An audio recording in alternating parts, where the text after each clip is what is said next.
In Do the Right Thing, Spike Lee's riot scene critiques Hollywood's harmful portrayals of black anger. By using the angry black man stereotype, Lee calls out Hollywood's dangerous stereotyping of black anger. Theorists like Shohat and Stam and Bogle view Lee's use of this stereotype as a criticism of society's failure to see black frustration as a fair response to racism. Lee's critique became clearer through the reactions of some of the film's critics upon the film's release. Critics like David Denby and Joel Klein were concerned the movie might encourage violence, interpreting Lee's portrayal of black anger as dangerous rather than meaningful. This misinterpretation, driven by the critics' own biases, reinforced that Hollywood continues to mischaracterize black anger, portraying it as a danger rather than using it as a call for action. Do the Right Thing encourages us to move past stereotypes and acknowledge the complexities behind black rage. Towards the end of Do the Right Thing, the film approaches its climax through both the scene in Sal's pizzeria and the subsequent riot. The scene begins after Sal invites a group of people from the community, after hours, to serve them pizza. As they are waiting for their food, Public Enemy's Fight the Power begins to fade in until it becomes the primary auditory component. Lee frames Radio Raheem, Buggin' Out, and Smiley using a Dutch angle, zooming out and lowering the camera's angle to capture their advance into Sal's establishment. This is further alluded to as Lee cuts to a POV shot where the camera follows Sal as he moves, while looking down over him. This continues through reverse shot reverse camera work. Through the continuous use of Dutch angle and violent yelling, tension and anxiety build. Lee adds to the tension again as he has Radio Raheem place his stereo on the counter.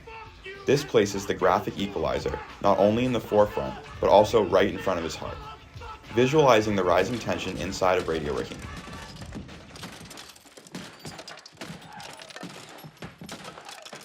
This kills the music and ultimately Radio Raheem.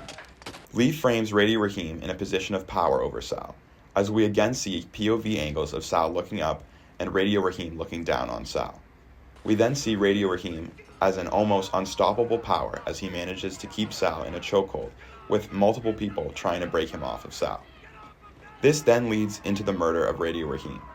Lee chooses to graphically depict Radio Raheem's murder by following it from the start to finish.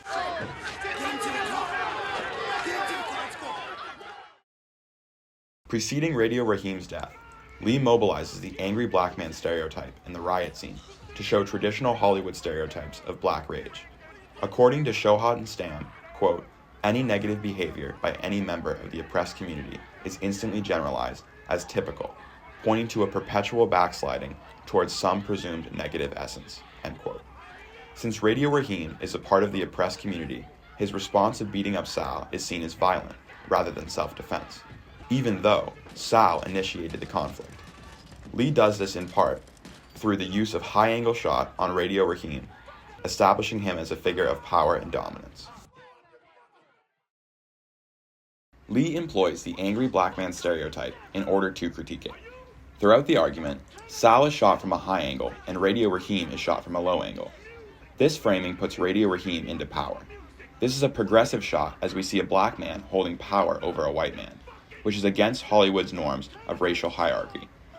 A main white male character trying to achieve goals and solve problems rising on top. The chaotic changing of high and low angles shows the power dynamic changing. The Dutch angle signals the changing power perspective, as the tilt is turning the stereotype on its head and the viewer does not know who holds the power. Lee uses this scene to show how under extreme racial tension, Hollywood and white society reduces black protest into rage. Through the use of these stereotypes, Lee is commenting on how society views black emotions as dangerous rather than acknowledging the systemic injustices that lead to situations like the death of Radio Raheem and the events that followed. By intentionally using the angry black man stereotype, Lee is also commenting on Hollywood's limited expansion of black characters, often vilifying them, which heavily contributes to the tension and upset that is both felt within the film as well as in society. Diawara says, quote, Hollywood's blacks exist primarily for white spectators whose comfort and understanding the films must seek, end quote. The film does the opposite and elevates black voices to show the danger of Hollywood's mischaracterizing black anger. Spike Lee uses the riot scene to show how Hollywood has historically dehumanized black characters by failing to acknowledge their actual feelings and instead reducing them to angry black people. Fight the power!